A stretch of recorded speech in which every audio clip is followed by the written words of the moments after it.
If you're new here, my name is Gwen, but over here the family calls me Cousin G. And I'm back with some more House of Payne content. Oh, cousins, y'all already seen that title. Y'all know what Cousin G finna get into on this video. It's the recap and the review of the House of Payne, Season 13, Episode 2. They titled this one, Adjust Your Crown, Sis. Ooh, girl, who crown need adjusting in this doggone episode, girl? Ooh, let's be nosy, cousins. All right, cousins, we start this episode off at the Payne's house. Miss Ella is having her social club meeting, and girl, it is hot. It's hot, girl. I'm glad they said this on this TV show, because, girl, it is hot, girl. This heat is, girl. I ain't never experienced this type of heat before in my lifetime, child. So, yeah, I understand. They hot. They all hot in their house. Curtis is coming into the kitchen to complain about how his eyeballs hurt from scrunching his eyes at that small TV, Lord. And he complaining about how the people show up on the small TV. He in the room watching the TV because the ladies is having a meeting, a social club meeting in the living room where his bigger screen is, and he can't watch it, child, and he's upset. So he coming in the kitchen to tell Ella about his complaints and stuff like that. And Ella started complaining about the heat. And she tell Curtis, how about next time I tell you it's a problem with the air conditioner, you don't touch it. I'm going to call somebody. And he said, well, who better than me? Somebody who have expertise, Curtis. It be the men, boy, be not thinking they know everything, thinking they be Mr. Fix-It and be Mr. Wrong and breaking every appliance in your house, child. Stay away from my air conditioner, please. Stay away. So then, I'm sorry, I'm joked out. So then, the other two ladies, Regina and another member of the social club will come in, talk about how some of the members is taking off their wigs and taking off some of the layers of their clothes because it's so hot in there. Girl, Curtis came back and he said these people coming up out their layers and it smelled like a mothball convention in the living room. Curtis, go ahead, somewhere. Go ahead. Regina said she from Miami, so she used to this heat. No, Regina, I get it. Girl, I'm in Louisiana, girl. It's hot down here like that, too. But at the same time, we ain't never experienced this type of heat, child. We never experienced this type of heat, girl. This heat is disrespectful, child. This is a disrespectful heat. This is not what we used to experiencing. Lord have mercy, girl. This is just too much. And I understand them for wanting to take that off. Take all that stuff off. I probably come out my wig too if it's that hot in that house, girl. I don't know about all that. I do not know, girl. Just please, Curtis, don't touch them people air conditioning no more if you don't know what you're doing. Please, we don't have time for the disrespect. Oh my God. It's like when you say I could fix it, we tell him stop cursing. Because you're not going to be able to fix it, Curtis. Next scene, cousins, we at CJ's house. CJ and Janine, sitting out watching TV while Janine folds clothes. And a news anchor starts talking about the schools and the ranking of the schools. And the twin schools show up on the list. And CJ notices that. And Janine, she didn't even realize that their school was ranked up there as the lowest performing schools, as one of the lowest performing schools, or whatever. And CJ brings up the fact that that school probably haven't been the same since they had the mix up with the administration. Well, the principal had something going on with the lunch lady, and the lunch lady had something going on with the mascot. Girl, this is some crazy stuff going on here. Oh, they said that was viral for about 6 weeks. Girl, what she did with that mascot? What she did with that mascot, girl? For it to be viral for 6 weeks, girl. That's record time right there. 6 weeks of viralness in your girl. That's nasty. I don't even want to think about what she had done did with that mascot. But anyway, they called the twins down or whatever to talk about what's been going on at school, because they rarely even talk about what's been going on at their school. And the twins come down and they ask them some questions like, how is school? Anything new going on or whatever? And they say it's kind of boring because we keep having to learn about the same thing, because the teacher have to stop what she doing to get all of the children who not paying attention and who disrupting the class together. She have to get stopped and waste her time getting these bad kids together. Child, my children go through that at their school too. But anyways, they said all of our friends are leaving the school anyway, and we overheard the teachers talking about how the principals is not providing them enough resources to do what they need to do. So CJ said that he had heard about this charter school called Elite Minds or whatever, and how they real good, and Oprah even name dropped them and stuff like that. So it must be good.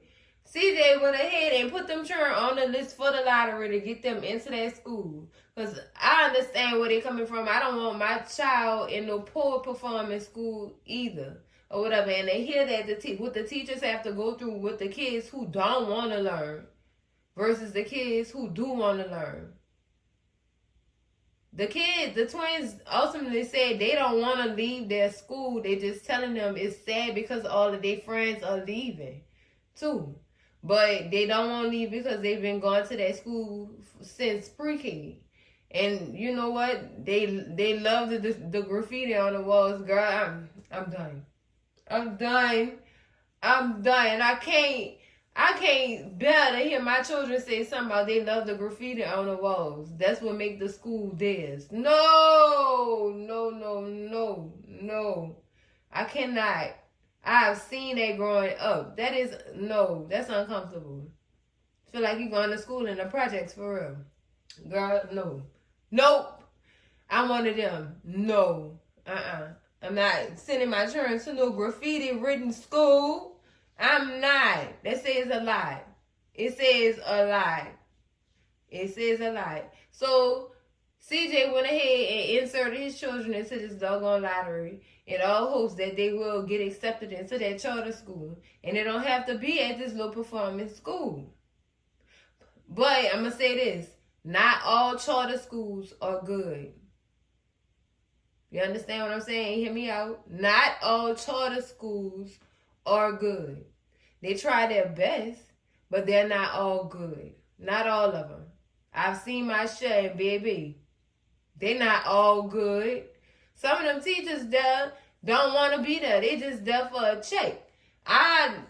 What I'm starting to see is we don't have none of the old school teachers like we used to have back in the day. We have our generation teaching these classes, and our generation don't have no patience for no disrespectful kids. They don't. So it's like it's no compassion shown, it's no passion for the doggone teachers. Well, not compassion for the teachers, but let's just say they're not there for the kids. They're there for a check. How about that, to sum that up? I'm going to just leave this scene right here with that one. Because, girl, I have so much to say, but so little time. But we going to move right on along, cousins. Next scene, cousins, what I told y'all. Ella is a fixer of a child. I'm telling y'all. But anyways, at the beginning of this scene, Ella is coming back to the living room, telling the girls, look, I just finished washing all them dishes. I need to sit down and have a drink. Gloria, yeah, that's what I'm talking about, a drink. Girl, got it all for you. I got vodka, tequila. No, Gloria, we're not talking about no alcohol, girl. We're not talking about no alcohol. You, girl, no. We talking about lemonade and a fan. Girl, sis wanted to get that bought out real quick. And Regina said, tell Ella that her lemonade was so good, she gotta know how to make that so she can make it for Bobby. Girl, if Ella tell her, girl, I have a secret ingredient to my lemonade. It's honey. Oh, okay, I'm gonna have to try that too, Ella, for real. I'm gonna have to try that too. Put some honey in my lemonade for these children. Girl. So as soon as after she said she gonna have to make this lemonade for Bobby, Ella said that she should tell Gloria how her and Bobby met. And Regina goes off up into the story about how her and her husband met.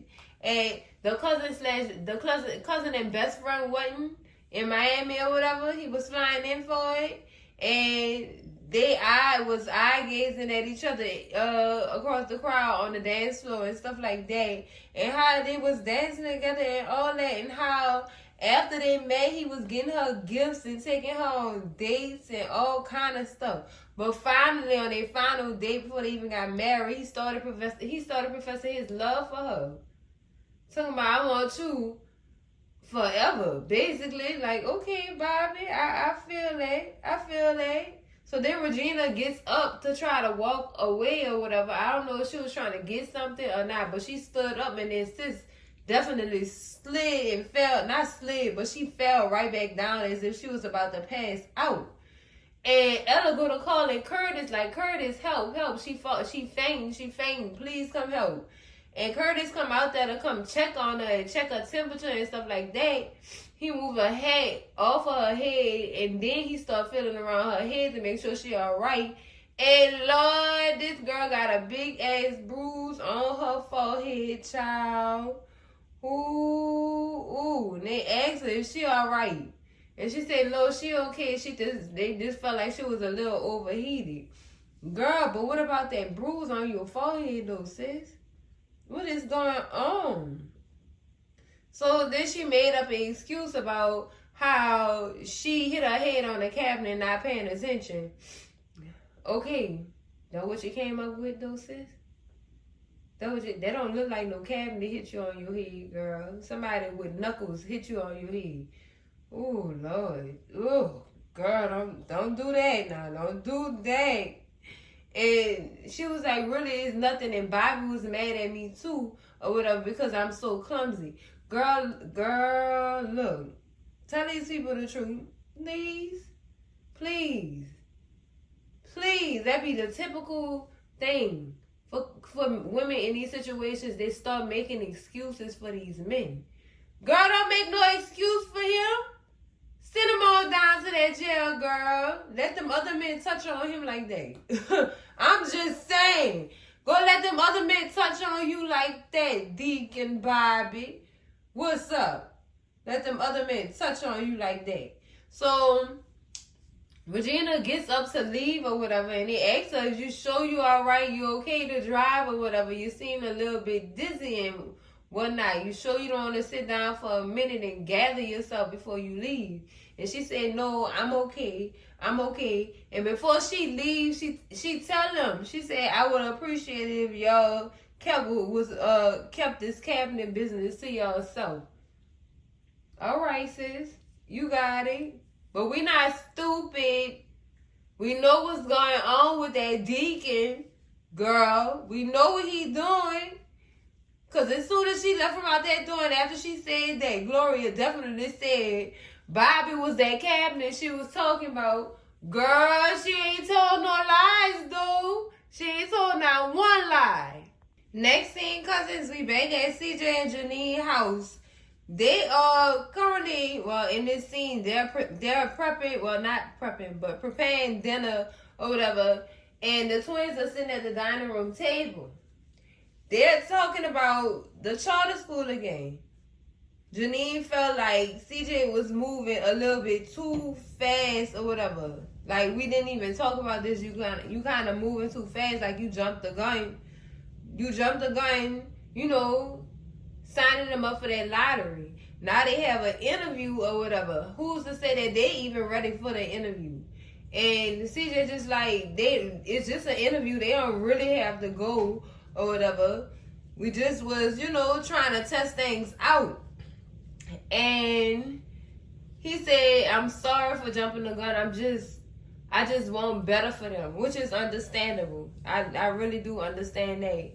And Janine asked CJ, well, did you read the article that I sent you? And he said, yeah. It is sad that the Lord get all of the resources for and funding for schooling while the South get the scraps and the leftovers, which is not right. And Janine said, I feel like the community should get more involved. You know what I'm saying? So that we can get so that our children could get what they need in school and stuff like that. And she asked CJ, when the last time you been to a PCA meeting? He said, well, you see, nigga, I got work and home. And she said, see, that's the excuse right there. We not actually getting ourselves involved as much as we should when it comes to our children's education or whatever. And CJ just let them do the interview and we'll see where it goes from there. So then we switch over to the twins who are having a conversation on the sofa. Talking about, sister, we gotta do what we need to do or whatever. Let's just do this by putting our best foot forward. Cause who really wants to leave the old school? I don't want to leave all my friends. And just like, boy, you lying. What friends? She ain't said, but the look on sis' face, little sister's looking at him like, boy, stop lying. And he said, all right, my 2 friends. But we got this, sis. And they dab it up, and that's the end of that, girl. These kids here. Them kids, I'm telling y'all, them kids is criminals. I'm telling y'all. Oh, my God. They manipulators, girl. Kids are criminals. Look, I'm saying that from experience, child. My kids be manipulating me, child. Getting anything they want out of me. This manipulation tactics. And I'm mad I ain't catch on because I done did this stuff before to my parents. And look at how the tables have turned. We're not going to get into that because I'm getting mad now that I even fell for some of that stuff.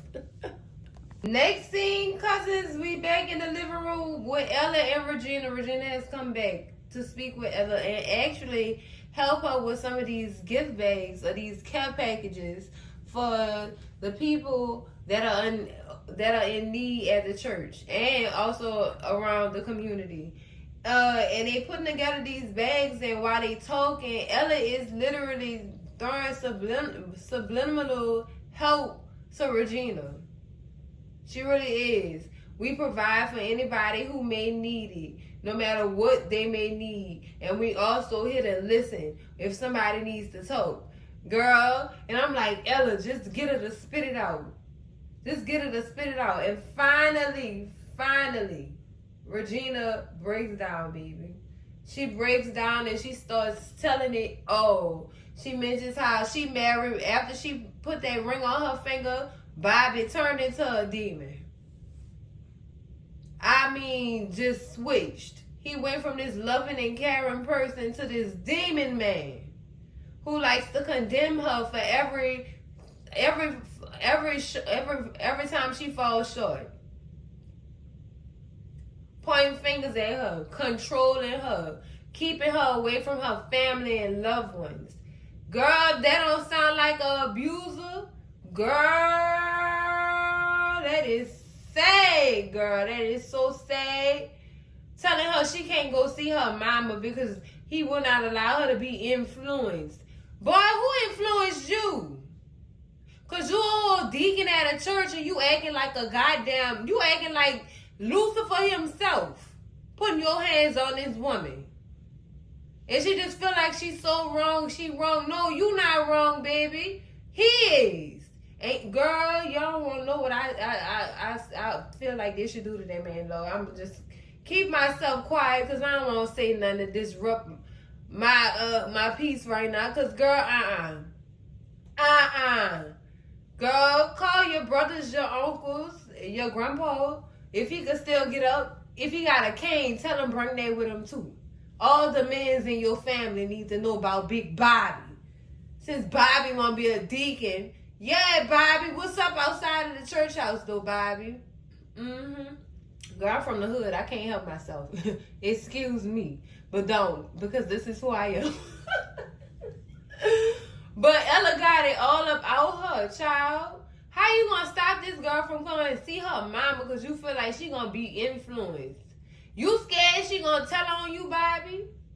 I would like to see what Bobby look like. I don't want to see him. I don't want to see him. But what you scared of, Bobby? You scared of what she gonna tell? You scared of what she gonna tell the people about you? I feel like her mom and them already knew about him because she said that her people said, how you gonna get married to a man you barely even knew? It's like they knew something about Bobby they ain't even tell her about. So should she have taken heed to what her people was telling her? Because y'all know sometimes they say don't listen to outside influences, only focus on what's in front of you and stuff like that. That's all peaches and cream and whatnot. But sometimes them outside people be knowing stuff that we don't even know yet. That's understandable. But the way he was doing it, child, true manipulating fashion. True manipulating fashion. And Ella said, girl, you don't have to be scared to talk to me. And you do have family. You have a whole church family. And she said, yeah, the church family who thinks Bobby is a saint. Girl, if you telling people what that man did to you, I'm pretty sure they won't think he a saint no more. They a saint kick his behind out that church. No, you can't be no deacon on this board acting like you ain't got no doggone sense. Oh, no, sir. No, sir. Girl, I could never. I'm telling y'all. Bobby got it coming. Because God don't condone that. He don't. And I'm highly upset how he could try to use a Bible verse to try to keep this girl from going to see her people. When a woman gets married, she leaves her family. You know what? That's in the Bible about men. If a man finds a wife, he finds a good thing. And he shall leave his old family and create a new. Don't play with me, Bobby. Don't play with me, Bobby. Girl, look, my nerves getting bad because I cannot stand men like this. I despise men like this. I cannot stand them, cousins. I can't stand them. My nerves getting bad already. I'm hot. Well, Regina cool, I'm hot. Girl, girl. I'm glad Ella stepped in and let that lady know I'm here for you if you need me. And if you need to talk to me, I'm also here. With open arms, no judgment, baby. Let it all out. I'll help you the best way I know possible. You know what I'm saying? And I appreciate Ella for that, girl, because, ooh, child. Whew, the Medea would have came up out of me. I shoot first and ask questions later. All right, next on the docket. Next thing, cousins, we at CJ and Janine house, child. They are in the living room right now trying to put together a plan on how to scold these twins for the things that they did at this interview with these people. Child, this little boy and this little girl is trying their best to try and sabotage their parents' plans on sending them to this charter school and taking them out their old school. I mean, going as far as to telling the people about their history of trouble they was getting into at the old school. And then the twins heard them and said, well, we were only doing what was right. We were letting them know what they was getting themselves into before they let us in that school. Child, oh my goodness, these kids, I told y'all these kids is criminals, child. They're criminals. But, I mean, at least they teaching them that honesty is the best policy or whatever. So I understood where those kids was coming from. I did. I understood it. But CJ and Janine was just trying to decide on how to discipline them in this manner, like, because of what they did. Like, should we talk to them, talk it out, or we going up in that rough housing? Like, what's up? Because these is not the same kids as the first batch. These kids is cut from a different cloth. They different. So we got to come at them different. Child. And that's exactly what them kids did. They definitely manipulated the fact and told them, didn't y'all say honesty is the best policy? Shouldn't we let them know about our history so that they can know what they're getting themselves into? See what I'm talking about? They was right, but Lord, look how y'all did it. We thought y'all was trying to sabotage this interview, and y'all honestly was telling the truth. So, while they talking to the twins, CJ gets a phone call from the school or whatever. And Janine says so much for charter school. Child. Now, were these twins wrong for what they did? No, they wasn't. I just feel like CJ and Janine kind of overreacted a little bit. I'm sorry. I'm a parent too, and I'm supposed to be on the parent side, but on the kids' end, I felt like they was being honest, and they were doing what they were taught to do, and that's be honest. Child, I don't know I don't have no more words. They got me beat. So the charter school called back or whatever, and they asked to speak with the twins, which is like really, really, like, y'all want to talk to the kids? Okay, so after speaking with the school administrators or whatever, the twins give the phone back to their dad or whatever, and CJ just like, the kids got into the charter school. They sent me an email for acceptance. Girl, so look, honesty really is the best policy. The school appreciated their honesty. Man, ain't that something? Look like we lost CJ and Janine. We lost. We thought they were going to sabotage it. They didn't. They did a good job because they ended up getting themselves into that doggone charter school. High five to the twins. Y'all got this one. But I'm so happy that they got into that school. And let's see what it takes their little brilliant minds, child. Well, cousins, that's it for the recap and review of The House of Payne, Season 13, Episode 2. Is Adjust Your Crown, sis. Oh, I give this episode a 10 out of 10. Recommend, baby, for all the life lessons and doggone it, all the good advice. Oh, I can't get enough of it. I honestly, cousins, what took it for me is Ella reaching out to that lady to help her. You know what I'm saying? Welcoming her with open arms to help her out through this doggone mess with Bobby, the deacon. Girl. I have no nice words to say about Bobby. But I appreciated how Ella came to that woman's rescue when it came to that situation that she was going through, child, and having understanding. You know what I'm saying? No judgment, just understanding. That's it. Girl, I love that about Miss Ella. I'ma forever love that lady for that and for all that she is, child. For all that she is. But that's it for the recap and the review, cousins. Make sure y'all slap that like button like it owe y'all some money. Scream at Cousin G in them comments. Let me know what y'all thought about this episode. Who ride with me to go find Bobby? Girl, okay, I'ma stop. Scream at Cousin G in them comments. Share this video with all y'all people, your mama, your daddy, your sister, your brother, y'all cousins, your Mr. S13, your nose ass uncle who probably wants to know what that ride hitting on to go find Bobby. Chill out, We don't need them problems, And baby, if you're not subscribed to the channel yet, girl, what is you waiting on? I've been sitting out here waiting on you at the door, girl, for I don't know how long. You still watching my videos, but you ain't subscribed yet, girl. What is you waiting on? Subscribe to the channel, cousin. And I'm going to see y'all in the next video. Cousins, love y'all. Bye.